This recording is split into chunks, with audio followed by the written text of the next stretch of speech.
ये भाचन का हो गएगा एकदम मुंह बना चावा था तो मोरे से कहीं गलती नहीं होगी सोई दादा जाके पूछा नहीं सारुण के यहाँ कुछ तो गड़बड़ है, जरूर कोई ना कोई गड़बड़।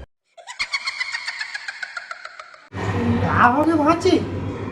काबर मुंह खुले बरोबर हवस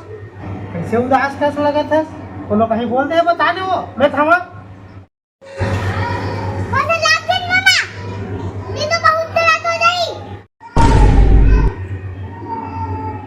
आओगे भाची अब करहा पर गया था बाकी जो आती नहीं होई मामा का परेशानी है दिन में जानू होते भी जाना। अरे बतावे तब तो भाची का परेशानी है मोलत बता देख ना मामा चुनरी में रास्ता पारे हो मने दिखत भाची है चुनरी है अब का हो गए झंझुरा कुकुरा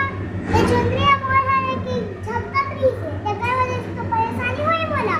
ओ का वो लड़का जान माना चुनरी पहन के घूमती का मामा नहीं घूमे ना तुम्हारा मोरा ने कि झपकत रही से हो है वो भाची